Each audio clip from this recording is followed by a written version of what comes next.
ಬಾವಾ ಬಾವಾ ಬಾವಾ. ಅಯ್ಯೋ ನಿಮ್ಮಿ, ನೀನೇ ನಿಲ್ಲಿ ನಮ್ಮನೆಗೆ ಹೋಗತ್ತಾಗೆ. ಬಾ ಕುಂತ್ಕ ಬಾ. ಸದ್ಯ ನೀನು ಇನ್ನು ನನ್ನ ಫ್ರೆಂಡ್ಶಿಪ್ ಮರ್ತಿಲ್ವಲ್ಲ, ಎಲ್ಲಿ ನನ್ನ ಮೇಲೆ ಕೋಪ ಮಾಡ್ಕೊಂಡು ಮನೆಗೆ ಬಂದ್ರೂ ಮಾತಾಡ್ಸಕ್ಕಿಲ್ವೇನೋ ಅಂತ ಅನ್ಕೊಂಡಿದ್ದೆ. ಆದ್ರೂ ನಿನಗೇನು ಕೋಪ ಇಲ್ಲಲ್ಲ ನನ್ನ ಮೇಲೆ? ನನಗೆ ಯಾಕೆ ಕೋಪ ಬರೋಂಥದ್ದು ನೀನೇನು ಮಾಡಿದ್ಯಾ ನನಗೆ? ನಿಮ್ಮ ಅಕ್ಕ ತಾನೇ ಮಾಡಿರೋದು ಎಲ್ಲನೂ. ನಿನ್ನ ಮನೆಗೆ ಬಂದಿದ್ದು ಬಹಳ ಅಂದರೆ ಬಹಳ ಖುಷಿ ಆಯಿತು. ನಾನು ನನ್ನ ಗಂಡ ಎಲ್ಲರೂ ಇವಾಗ ಖುಷಿಯಾಗಿದ್ದೀವಿ. ನೀನು ಬ್ಯಾಗ್ ಸಮೇತ ಬಂದಿದೆಯಲ್ಲ? ಅದು ಭಾವನ ಹತ್ರ ಸ್ವಲ್ಪ ಮಾತಾಡಬೇಕಿತ್ತು. ಕುತ್ಕ ನೀನು. ಕಾಫಿ ಇಕ್ಕಬಿಟ್ಟು ಬರ್ತೀನಿ, ಕುತ್ಕ ಇರು. ಅಣ್ಣ ಒಳಗಡೆ ನೀನು ಐತೆ ಕರಿತೀನಿ, ಕಾಫಿ ಇಕ್ಕಬಿಟ್ಟು ಬರ್ತೀನಿ. ಹೆಂಗನ ಮಾಡಿ ಮನೆಗೆ ಸೆಟ್ಲ್ ಆಗಬೇಕು. ಈ ಮನೆಗಂತೂ ಸ್ಟ್ಯಾಂಡರ್ಡಾಗಿ ಚೆನ್ನಾಗೈತೆ. ಈ ಮನೆಗೆ ಸೆಟ್ಲ್ ಆಗಬೇಕು. ನಮ್ಮ ಭಾವಂಗೆ ನಮ್ಮ ಅಕ್ಕನ ಕಂಡ್ರೆ ಆಗಲ್ಲ, ನನಗೂ ನಮ್ಮ ಅಕ್ಕನ ಕಂಡ್ರೆ ಆಗಲ್ಲ ಅನ್ನಂಗೆ ನಾಟಕ ಮಾಡಿಬಿಟ್ರೆ ನಮ್ಮ ಭಾವ ನಂಬಿಡ್ತದೆ. ನಂಬಿಟ್ಟು ಆರಾಮಾಗಿ ನನ್ನ ಮನೆಗೆ ಇರಿಸ್ಕೊತದೆ. ಏನೇನೋ ಹೇಳಿ ಪ್ಲ್ಯಾನ್ ಮಾಡಿಬಿಟ್ಟು ಈ ಮನೆಗೆ ಸೆಟ್ಲ್ ಆಗಬೇಕು. ಇದೊಂದು ಮನೆ ಬಿಟ್ಟರೆ ನನಗಂತೂ ದಾರಿನೇ ಇಲ್ಲ. ನಾನೇ ಹೋಗಿ ಸಾಯ್ಬೇಕಾಯ್ತದೆ ಅಷ್ಟೇನೆ. ಈ ಮನೆ ಸಂದಕೈತೆ, ಇದೇ ಮನೆಗೆ ಫಿಕ್ಸ್ ಆಗ್ಬಿಡೋಣ. ಅಣ್ಣ ನೋಡು, ನಿಮ್ಮಿ ಬಂದವಳು ಯಾಕೋ ನೀನು ಹುಡುಕೊಂಡು. ಓ ನಿಮ್ಮಿ, ಚೆನ್ನಾಗಿದ್ಯಾ? ಓ ಬಾಬಾ, ಇಷ್ಟು ಮಟ್ನಾಗಿದ್ದೀನಿ. ನೀವು ಸಂದಕಿದ್ದೀರಾ? ಓ ಕಣವ, ಸಂದಕಿವ್ನಿ. ಏನ್ ಸಮಾಚಾರ? ಬ್ಯಾಗ್ ಸಮೇತ ಬಂದ್ಬಿಟ್ಟಿದೀಗಲ್ಲ, ಏನ್ ಸಮಾಚಾರ, ಏನ್ ವಿಷಯ? ಬಾಬಾ, ಈ ಕಿತ್ತ ನಿಮ್ಗೆ ನಾನು ಸಹಾಯ ಮಾಡೋಣ ಅಂತ ಬಂದಿದ್ದೀನಿ. ಗೊತ್ತಾ, ನನಗೂ ವಿಷಯ ಎಲ್ಲ ಗೊತ್ತಾಯ್ತು. ಊರಾಗ ನಡೆದಿರೋ ವಿಷಯ ಎಲ್ಲ ನಿಮ್ಮ ಊರಾಗ ಏನೇನು ನಡೀತೈತೆ ಅಂತ ನಾನು ಕುಂತ್ಕೊಂಡು ಎಲ್ಲ ಕೇಳಿಸ್ಕೊತಾ ಇವ್ನಿ. ಅಂದರೆ ನಿಮ್ಮ ಆಸ್ತಿ ಮೇಲೆಲ್ಲನೂ ನಿಮ್ಮ ಅಪ್ಪ ಸಾಲ ತಗೊಬಿಟ್ಟು ಅಡಾಯ್ಬಿಟ್ಟು ಏನೋ ಮಾಡೈತಲ್ಲ, ಅದ್ರ ಬಗ್ಗೆ ಎಲ್ಲ ನನಗೂ ತಿಳ್ಕೊತಾ ಇದ್ದೀನಿ. ನಾನು ಅದಕ್ಕೆ ಇದ್ರಾಗ ನಮ್ಮ ಅಕ್ಕನ ಕೈವಾಡ ಏನಾರು ಐತೇನೋ ಅಂತ ಹೇಳ್ಬಿಟ್ಟು ನಾನು ಅದ್ರ ಬಗ್ಗೆ ರಿಸರ್ಚ್ ಮಾಡ್ತಾ ಇದ್ದೀನಿ ಕಣ್ಬಾವಾ. ನಮ್ಮ ಅಕ್ಕನ ಕಂಡ್ರೆ ನನಗೆ ಅವತ್ತೂ ಆಗಲ್ಲ. ಅವತ್ತೂ ನಿಮ್ಗೆ ನಾನು ಎಷ್ಟು ಸಹಾಯ ಮಾಡಿದೆ ಹೇಳ್ರಿ. ಅಂದರೆ ಈಗ ನಿಮ್ಮ ಮಗನ ಕಿಡ್ನಾಪ್ ಮಾಡೋಕ್ಕೆ ಅದಕ್ಕೆಲ್ಲ ನಾನೇ ತಾನೇ ಸಹಾಯ ಮಾಡಿದ್ದು. ಅದಕ್ಕೇನೆ ಈಗಿದ್ದನು ನಾನೇ ನಿಮ್ಗೆ ಓಸಿ ಸಹಾಯ ಮಾಡೋಣ ಅಂತ ಹೇಳ್ಬಿಟ್ಟು ನಾನೇ ಬಂದೀವಿ ಬಾವಾ. ನೀವು ಅಂದರೆ ನಂಗೆ ತುಂಬ ಇಷ್ಟ ಅಲ್ವಾ, ನೀವು ತುಂಬ ಒಳ್ಳೆಯವರು ಅಂತ ನನಗೆ ಗೊತ್ತು. ನಮ್ಮ ಅಕ್ಕನೇ ಸರಿ ಇಲ್ಲ, ರಾಕ್ಷಸಿ. ಅದಕ್ಕೆ ಈಗಿತ್ತನು ನಿಮ್ಗೆ ಸಹಾಯ ಮಾಡೋಣ ಅಂತ ಬಂದೀವಿ. ಒಂದು ಸ್ವಲ್ಪ ದಿನ ನಿಮ್ಮನೆಗೇನೇ ಇದ್ಕೊಂಡು ನಾನು ನಿಮ್ಗೇನೇ ಸಹಾಯ ಮಾಡಬೇಕು ಅಂತ ಅಂದ್ಕೊಂಡಿದ್ದೀನಿ. ಅಯ್ಯೋ, ಈಗ ನೀನ್ ಮದ್ವೆ ಆಗಿದ್ಯೇನೋ, ನಿನ್ ಗಂಡ ಎಲ್ಲ ಅವ್ರೆ, ಮತ್ತೆ ಇವಾಗ ನೀನು ನನಗೆ ಹೆಂಗ್ ಸಹಾಯ ಮಾಡ್ತೀಯಾ? ನಿಮ್ಮ ಗಂಡನ ಮನೇನೂ ಇದೆ ತಾನೇ, ಮತ್ತೆ ನಿನ್ ಗಂಡ ನಮ್ಮನೆಗಿದ್ರೆ ಏನು ಬೈಯಲ್ವಾ? ಅಲ್ಲ, ನೀನು ಸಹಾಯ ಮಾಡ್ತೀಯ ಅಂದಿದ ತಕ್ಷಣ ಖುಷಿ ಆಯಿತು. ಯಾಕಂದರೆ ನೀನು ನಿಮ್ಮ ಅಕ್ಕ ಈ ಮನೆಗೆ ಬರೋದಕ್ಕಿಂತ ಮುಂಚೆ ನಂಗೆ ತುಂಬ ಅಂದರೆ ತುಂಬ ಸಹಾಯ ಮಾಡಿದ್ಯಾ. ವಿಹಾನ್ ಎಲ್ಲವನೇ, ಏನು ಮಾಡ್ತಾವನೆ, ಅದೆಲ್ಲನೂ ತುಂಬ ಸಹಾಯ ಮಾಡಿದ್ಯಾ ನೀನು. ಈಗಲೂ ಮಾಡ್ತೀಯಾ ಅಂತ ನಂಬಿಕೆ ನನಗೈತೆ. ಆದರೆ ನಿನ್ನ ಗಂಡ ಏನಾದರೂ ಅಂತಾನೇನೋ, ಮನೆಗೆ ಬಂದು ಏನಾದರೂ ಜಗಳ ಮಾಡ್ತಾನೇನೋ. ಯಾಕಂದರೆ ನಿನ್ನ ಗಂಡಂಗೂ ನಮ್ಮ ಅತ್ತೆಗೂ ಸ್ವಲ್ಪ, ಅಲ್ಲ ನಮ್ಮ ಅಮ್ಮಂಗೂ ಸ್ವಲ್ಪ ಆಗ್ಬರಲ್ಲ.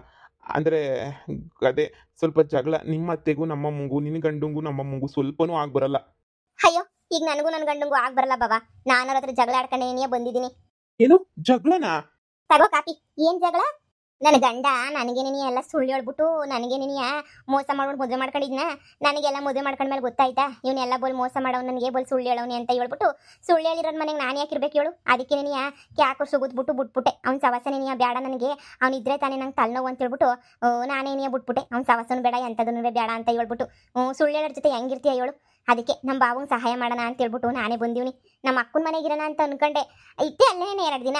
ಆಮೇಲೆ ಗೊತ್ತಾಯ್ತು ನನಗೆ ನಮ್ಮ ಅಕ್ಕನೂ ಏನೋ ಗಿಮಿಕ್ ಮಾಡ್ತಾವಳೆ ಅಂತ. ಅದಕ್ಕೆ ಈಗಿತ ನಮ್ಮ ಬಾವಂಗೆ ಸಹಾಯ ಮಾಡೋಣ ಅಂತ ಬಂದೀವಿ. ಥು, ನಿನ್ನಂತ ಒಳ್ಳೆ ತಂಗಿಗೆ ಅದು ಎಂಥ ಕೆಟ್ಟ ಅಕ್ಕ ಬೋಳು ಉಟ್ಬಿಟ್ಟವಳನಪ್ಪ. ನಿಜವಾಗೂ ಛೇ, ಜೊತೆಗಿರ್ಬಾರ್ದಾಗಿತ್ತು.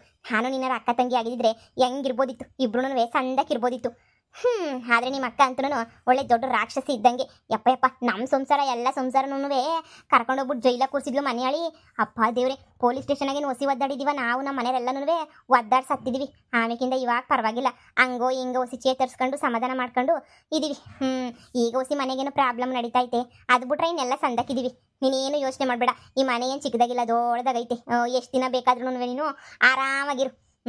ಸದ್ಯ ನಿಮ್ಮ ಅಕ್ಕನ ಕಂಡ್ರೆ ನಿನಗೂ ಆಗಲ್ವಲ್ಲ, ನನಗೂ ಆಗಲ್ಲ. ಶತ್ರುವಿನ ಶತ್ರು ಮಿತ್ರ ಅಂತಾರಲ್ಲ, ಹಂಗೆ ನಿನಗೆ ನೋಡು, ಆರಾಮಾಗಿರು. ನಾನೇನು ಕೇಳಕ್ಕಿಲ್ಲ, ನಿನ್ನ ಜೊತೆ ಇರಕ್ಕೆ ನನಗೂ ಬೋಲ್ ಖುಷಿ. ಹಾ ನಿಮ್ಮಿ, ನಿಮ್ಮ ಅಕ್ಕ ಏನಾದರೂ ಆಸ್ತಿ ಪತ್ರದ ಮೇಲೆ ಸಾಲ ಅಂತ ಹೇಳ್ಬಿಟ್ಟು ಏನಾದರೂ ಹೇಳ್ತಾ ಇದ್ಲಾ? ಬಾಬಾ, ನಾನು ಕಂಡಿದ್ದ ಮಟ್ಟಿಗೆ ಅವಳಿಗೂ ದುಡ್ಡು ಪ್ರಾಬ್ಲಮ್ ಐತೆ. ಅಂದರೆ ಸ್ವಲ್ಪ ದುಡ್ಡು ಕಷ್ಟ ಅದು ಇದು ಅಂತ ಹೇಳ್ತಾ ಇದ್ಲು. ದುಡ್ಡಿರೋಳಾಗಿದ್ರೆ ದಿಲ್ದಾರ ಖರ್ಚು ಮಾಡೋಳು. ಆದರೆ ಅವಳ ಹತ್ರ ಇಲ್ಲ ಇವಾಗ. ದುಡ್ಡಿಗೂ ಸ್ವಲ್ಪ ಕಷ್ಟಪಡ್ತಾವಳೆ ಅಂತಂದರೆ ನೀವೇ ಯೋಚನೆ ಮಾಡಿ, ಏನೋ ಸ್ವಲ್ಪ ಸಮಸ್ಯೆ ಐತೆ ಅಂತಲೇ ಅರ್ಥ. ಅಂದರೆ ಅವಳ ಹತ್ರನೂ ದುಡ್ಡಿಲ್ಲ. ದುಡ್ಡೆಲ್ಲನೂ ನಿಮ್ಮ ಅಪ್ಪ ಅವರು ನಮ್ಮ ಅಕ್ಕನ ಕೈಲಂತೂ ಕೊಟ್ಟಿಲ್ಲ. ಕೊಟ್ಟಿದ್ದಿದ್ರೆ ಅವಳ ನನ್ನ ಹತ್ರ ಎಲ್ಲ ಹೇಳಿರೋಳು. ನೋಡಿ, ನೀವೇನು ತಲೆ ಕೆಡಿಸ್ಕೊಬೇಡಿ. ನಿಮ್ಮ ಅಪ್ಪನ ಫಾಲೋ ಮಾಡಿ ಎಲ್ಲ ಇನ್ಫಾರ್ಮೇಷನ್ ಕಲೆಕ್ಟ್ ಮಾಡೋಣ. ಓಹೋ, ಏನಿಮ್ಮಿ, ಇವಳು ಯಾಕಲ ಬಂದವಳು ನಮ್ಮ ಮನೆಗೆ? ಅಮ್ಮ ಸುಮ್ಕಿರು, ಇವಳಿಗೂ ಅವ್ರು ಅಕ್ಕನ ಕಂಡ್ರೆ ಆಗಲ್ಲ. ನಮಗೆ ಸಹಾಯ ಮಾಡಬೇಕು ಅಂತ ನೀನೇ ಬಂದವಳೆ. ಅದೇನೇನೋ ಅಣ್ಣನ ಹತ್ರ ಎಲ್ಲ ಮಾತಾಡ್ತಾ ಇದ್ಲು. ನೀನೇನು ಯೋಚನೆ ಮಾಡಬೇಡ, ಇವಳಿಂದ ನಮಗೇನು ತೊಂದರೆ ಆಗಕ್ಕಿಲ್ಲ ಕಣಮ್ಮ. ನನಗೂ ಬೇಜಾರಲ್ವಾ. ಸದ್ಯ ಇವಳಿರೋದಕ್ಕೆ ನನಗಂತೂ ಫುಲ್ಲು ಸಮಾಧಾನ ಆಯಿತು. ಅವಳು ಗಂಡನ ಜೊತೆ ಜಗಳ ಮಾಡ್ಕೊಂಡವಳಂತೆ. 1-2 ದಿನ ನಮ್ಮನೆಗೆ ಇರಲಿ ಬಿಡು. ಏನು, ಗಂಡನ ಜೊತೆ ಜಗಳ ಮಾಡ್ಕೊಂಡವಳ? ಸರಿಯಾಗಿ ಮಾಡಿದ್ಯಾ ಬಿಡು. ಆ ಡಬ್ಬ ನನ್ನ ಮಗ ಅವನಲ್ಲ, ಅವನೇನು ಅಷ್ಟೊಂದು ಒಳ್ಳೆಯವನಲ್ಲ ನಿನ್ನ ಗಂಡ. ನಮ್ಮನೆಗೆ ಬಂದು ಏನು ಜೋರಾಗಿ ಜಗಳ ಮಾಡಿಬಿಟ್ಟು, ಏನು ಜೋರಾಗಿ ಕೂಗಾಡ್ಬಿಟ್ಟು ಓದ ಗೊತ್ತಾ. ಸದ್ಯ ನೀನು ಜಗಳ ಮಾಡ್ಕೊಂಡು ಬಂದಿರೋದು ಒಳ್ಳೇದೇ ಆಯಿತು. ಅವನಿಗೆ ಸರಿಯಾಗಿ ಉರಿಸ್ತೀನಿ ನೋಡು, ಉರ್ಕೊಂಡು ಹೋಗ್ಬಿಡ್ಬೇಕಾ ನನ್ನ ಮಗ, ದರಿದ್ರು ನನ್ನ ಮಗ. ಅವನೇನು ಅಂತ ಒಳ್ಳೆಯವನಲ್ಲ. ನೀನಂತೂ ಅದು ಹೆಂಗ ಅವನ್ನ ಮದುವೆ ಮಾಡ್ಕೊಂಡೋ ಏನೋ. ನಾನಂತೂ ಮದುವೆ ಮಾಡ್ಕೊಂಡ್ಲೇಬಾರ್ದು ಅಂತ ಅನ್ಕೊಂಡಿದ್ದೆ. ಆದರೆ ನಮ್ಮ ಅಮ್ಮ ಐತಲ್ಲ, ನಮ್ಮ ಅಮ್ಮನ ತಲೆ ಕೆಡಿಸ್ಬಿಟ್ಟು ಅವ್ನು ಸಾವುಕಾರ ಕೋಟ್ಯಾಧೀಶ್ವರ ಅಂತ ಹೇಳ್ಬಿಟ್ಟು ಸುಳ್ಳು ಹೇಳ್ಬಿಟ್ಟು ಅದಕ್ಕೆ ನಾನು ತಾಳಿ ಕಟ್ಟಿಸ್ಕೊಬಿಟ್ಟೆ. ಹೀಗೆಲ್ಲ ವಿಷಯ ಗೊತ್ತಾಯ್ತಾ? ಯಾಕೋ ಸುಮ್ಮಕ್ಕೆ ಓದ್ಬಿಟ್ಟು ಬಂದಿದ್ದೀನಿ. ಇವ್ನು ಸವಾಸನೇ ನನಗೆ ಬೇಡ, ಇವನೇ ಬೇಡ ನನಗಿನ್ನ ಏನೂ ಬೇಡ ಅಂತ ಹೇಳ್ಬಿಟ್ಟು. ಇವ್ನು ಸವಾಸ ಅಂತೂ ದೇವ್ರನ್ನೇ ಕೇಳ್ತೀನಿ, ನನಗಂತೂ ಬೇಡವೇ ಬೇಡ. ಅವ್ನ ಸವಾಸಕ್ಕೆ ಇಷ್ಟು ಬೆಂಕಿ ಯಾಕ? ಏನಕ್ಕೆ ಬೇಕು ಅಂತ ಹೇಳ್ಬಿಟ್ಟು ಇನ್ನು ಮ್ಯಾಲೆ ಒಂದು 2 ದಿನ ನಿಮ್ಮ ಮನೆಗೆ ಇರ್ತೀವಿ ಬಂಗಾರಮ್ಮನವರೇ, ನೀವೇನು ಬೇಜಾರು ಮಾಡ್ಕೊಳಕ್ಕಿಲ್ಲ ತಾನೇ? ಆಮೇಕಿಂದ ನೀವೂ ಯಾರ ಮಾತನ್ನ ಕೇಳಿ ಮನೆ ಬಿಟ್ಬಿಟ್ಟು ಕಳಿಸ್ಬಿಡ್ತೀರಾ? ಅಯ್ಯೋ ನಾನೇ ಕಳಿಸ್ಲಿ? ನಾನಂತೂ ಕಳಿಸಲ್ಲ. ನಿಮ್ಮ ಅಕ್ಕನ ಕಂಡ್ರೆ ನಿನಗೂ ಆಗಲ್ಲ, ನನಗೂ ಆಗಲ್ಲ. ನಿನ್ನ ಗಂಡನ ಕಂಡ್ರೆ ನಿನಗೂ ಆಗಲ್ಲ, ನನಗೂ ಆಗಲ್ಲ. ಸೊರೈತಲ್ವಾ? ನನ್ನ ಮಕ್ಕಳು ಬುದ್ಧಿ ಕಲ್ಸಕ್ಕೆ ನೀನೊಬ್ಳು ಸಾಕು ಬಿಡು, ಆರಾಮಾಗಿರು. ಎಷ್ಟೋ ಜನ ಮನೆಯಾಗವ್ರಂತೆ, ನೀನು ಒಬ್ಳಿರೋದ್ರಿಂದ ಏನೂ ಆಗಕ್ಕಿಲ್ಲ. ಆದರೆ ನೋಡಮ್ಮ, ಸುಮ್ಮನೆ ಅಂತೂ ಕುಂತ್ಕೊಳಕ್ಕೆ ಆಗಿಲ್ಲ ನಮ್ಮ ಮನೆಯಾಗೆ. ನೀನು ನನ್ನ ಮಗಳು ಸೇರ್ಕೊಂಡು ಎಲ್ಲ ಕೆಲಸ ಕಾರ್ಯಗಳು ಮಾಡ್ಕೊಂಡಿದ್ಬಿಟ್ರೆ, ನಾನು ನನ್ನ ಮಗ ಸ್ವಲ್ಪ ಕೆಲಸಗಳವೆ ಓಡಾಡ್ಕೊಂಡು ಹೆಂಗೋ ಕೆಲಸ ಕಾರ್ಯಗಳೆಲ್ಲ ಮಾಡ್ಕೊತೀವಿ. ಆಯ್ತು ಹೇಳಿ, ನೀವಾದ್ರೂ ನನ್ನ ಅಮ್ಮ ಆಗಿರಬಾರ್ದ ಅಂತ ಹೇಳ್ಬಿಟ್ಟು ಅದೇ ಏಸ್ಕಿತ್ತು ಅನ್ಕೋತೀನೋ. ನೀವಾದ್ರೂ ನಮ್ಮ ಅಮ್ಮ ಆಗಿದ್ದಿದ್ರೆ ಎಂಥ ಸಂದಕ್ಕಿರೋದಲ್ವಾ. ಅಮ್ಮ ಅಂತ ಅನ್ಕೊಂಡು ಓಡಾಡ್ತಿದ್ದೆ. ನಮ್ಮಮ್ಮನೂ ಐತೆ ವೇಸ್ಟ್ ಬಾಡಿ ಇದ್ದಂಗೆ. ನನ್ನೇನಿಯ ಮನೆ ಬಿಟ್ಟು ಜಗಡಿಗಾಗ್ತು ಗೊತ್ತಾ? ನಮ್ಮಮ್ಮ ಸರಿ ಇಲ್ಲ. ನಮ್ಮಮ್ಮಗೆ ನಮ್ಮ ಮೇಲೆ ಪಿರುತಿ ಅನ್ನೋದೇನೇ ಇಲ್ಲ. ಸುಮ್ಮನೆ ಕಂಡೋರ್ ಮಾತುಗಳು ಕೇಳೋದು ಶಾನೆ ಅಷ್ಟೇನೇನೆ. ಬಂಗಾರಮ್ಮರೇ, ನಿಮ್ಮ ಮನೆಗಿರಕ್ಕೆ ನನಗಂತೂ ಬಲ್ ಖುಷಿ ಆಯ್ತದೆ.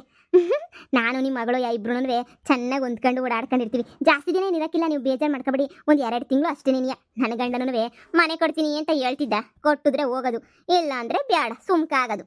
ಓ, ಅವನಿಲ್ಲಿಂದ ಕೊಡ್ತಾನೆ ಮನೆಯ? ಅವನ ತಗೆ ಕಾಸು ಗೀಸು ಏನೂ ಇಲ್ಲ. ಸಾಲ ಮಾಡಬಾರ್ದು ಅಂತ ಇಲ್ಲಿ ತನಕ 1 ರೂಪಾಯಿನೂ ಸಾಲ ಮಾಡಿಲ್ಲ. ಸಾಲ ಮಾಡ್ತಿದ್ದಂಗೆ ಮನೆ ಕಟ್ಟಕ್ಕಾಯ್ತದ? ಅವ್ನ ಜನುಮ್ದಾಗ 1 ರೂಪಾಯಿ ಸಾಲ ಮಾಡಬಾರ್ದು ಅಂತ ಅನ್ಕೋಬಿಟ್ಟವನಂತೆ. ಮತ್ತೆ ಇನ್ನು ಸಾಲ ಮಾಡಬಾರ್ದು ಅಂತ ಅನ್ಕೋಬಿಟ್ಟಿರೋನು ಅದು ಹೆಂಗಿನ್ನ ಮನೆ ಕಟ್ಟಕ್ಕೆ ಸಾಧ್ಯ? ನೀನೇ ಹೇಳು. ಏನೋ ಸಾಲ ಮಾಡಿದ್ರೆ ಮನೆ ಕೊಟ್ಬೋದಮ್ಮ, ಸಾಲನೇ ಮಾಡಿದಂಗೆ ಮನೆ ಹೆಂಗೆ ಕಟ್ಟಕ್ಕಾಯ್ತದೆ? ಏನಾರ ಮಾಡ್ಕೊಂಡು ಬಿಡಿ ಬಾವ, ಕಟ್ಟಿದ್ರು ಐತೀನಿ, ಕೊಟ್ಟಿಲ್ಲ ಆದರೆ ಬಾಯಿ ಮುಚ್ಕೊಂಡು ಇಲ್ಲೇ ಇರ್ತೀನಿ ಅಷ್ಟೇ. ಒಂದು 2 ದಿನ ನಾನು ಏನಾರ ನೋಡ್ಕೊತೀನಿ ಅಷ್ಟಾಗೆ. ನೀವೇನು ತಲೆ ಕೆಡಿಸ್ಕೋಬೇಡಿ. ನಿಮ್ಗೆ ಏನು ಸಹಾಯ ಬೇಕಾದರೂ ಕೇಳಿ, ನಾನು ಮಾಡ್ತೀನಿ. ಇಂಥ ಸಹಾಯ ಅಂತ ಅಲ್ವೇ ಅಲ್ಲ, ನಿಮ್ಗೆ ಎಂಥ ಸಹಾಯ ಬೇಕಾದರೂ ಕೇಳಿ, ನಾನು ಮಾಡ್ತೀನಿ. ಹೇಳಿದ್ನಲ್ಲ, ನಿಮ್ಮ ಅಪ್ಪನ ಹುಡುಕ್ಬಿಟ್ಟು ಅಂದರೆ ಏನೇನು ಮಾಡೈತಿ ಅಂತ ಹೇಳ್ಬಿಟ್ಟು ಕಂಡು ಹಿಡಿತೀನಿ. ನೀವು ಯೋಚನೆ ಮಾಡಿಬಿಡಿ, ಸುಮ್ಕಿರಿ. ನೀನು ನೋಡಿದ್ರೆ ನನ್ನೇ ನೋಡ್ದಂಗೆ ಆಯ್ತೈತೆ ಮಗಳೇ. ಹಬ್ಬ, ಕಾಫಿ ಕುಡ್ದು ಹೋಗು. ಮ್ಯಾಲ್ಗಡೆ ಒಂದು ರೂಮ್ ಐತೆ, ಅಲ್ಲೋ ಇಲ್ಲನ ಒಂತಾಗ ಸೆಟ್ಲಾಗು. ನಮ್ಮ ಮನೆಯಾಗಂತೂ ಈಗ ತುಂಬಿ ತುಳುಕ್ತಾವ್ರು ಜನ ಮಾತ್ರ. ಮೊದಲು ಯಾರೂ ಇರಲಿಲ್ಲ, ಇವಾಗಂತೂ ಅದು ಎಲ್ಲಿಯೋ ಜನ ಬಂದ್ಬಿಟ್ಟು ಸೇರ್ಕೊಂಡವ್ರು ಏನೋ ನಮ್ಮ ಮನೆಯಾಗೆ. ಆದರೆ ನಮಗೇನು ಬೇಜಾರಿಲ್ಲ. ಬೇಯಿಸ್ಕೊಳ್ಳೋದು ತಿನ್ನೋದು 1-2 ದಿನ ಹೊಸಿ ಪ್ರಾಬ್ಲಮ್ ಐತೆ, ಅದೆಲ್ಲ ಮುಗಿಯೋ ಗಂಟ ಅಷ್ಟೇ. ಆಮೇಲೆ ಇನ್ನೂ ಸಂದಕ್ಕೇನೇ ಇರ್ತೀವಿ. ಮಗಳೇ, ಕರ್ಕೊಂಡೋಗ್ಬಿಟ್ಟು ಮ್ಯಾಲ್ಗಡೆ ಒಂದು ರೂಮ್ ಐತಲ್ಲ, ನಿಮ್ಮ ಅತ್ತೆ ರೂಮ್ ಪಕ್ಕ, ಆ ರೂಮಗೆ ಏನಿಯ ಜಾಗ ಕೊಟ್ಬಿಡು. ಸರಿನಮ್ಮ, ಆಯಿತು. ಅದಕ್ಕೇನಂತೆ, ನಾನು ಕರ್ಕೊಂಡೋಗ್ತೀನಿ ಬಿಡು. ನಿಮಿ, ಬೇಗ ಕಾಫಿ ಕುಡಿ. ನಮ್ಮ ರೂಮ್ ಹತ್ರ ಪಕ್ಕನೇ ಒಂದು ರೂಮ್ ಐತಲ್ಲ, ಅಲ್ಲಿ ನೀನು ಇರುವಂತೆ ಆರಾಮಾಗಿ ಖುಷಿಯಾಗಿ ಇಬ್ರು ಮಾತಾಡ್ಕೊಂಡಿರ್ಬೋದು. ನಿನ್ನ ಹತ್ರ ಇನ್ನೂ ಏನೇನೋ ಸೀಕ್ರೆಟ್ ಹೇಳಬೇಕು. ಹೌದಾ? ನಾನು ನಿನ್ನ ಹತ್ರ ಏನೇನೋ ಸೀಕ್ರೆಟ್ ಹೇಳಬೇಕು. ನಾನೇ ಹೇಳ್ತೀನಿ, ನೀನು ಹೇಳಿವಂತೆ. ಸರಿನಾ? ಇರು, ಬೇಗ ಕಾಫಿ ಕುಡ್ಕೊಂಬಿಟ್ಟು ಬರ್ತೀನಿ. ಮೇಲ್ಗಡೆಗೆ ಹೋಗ್ಬಿಡೋಣ.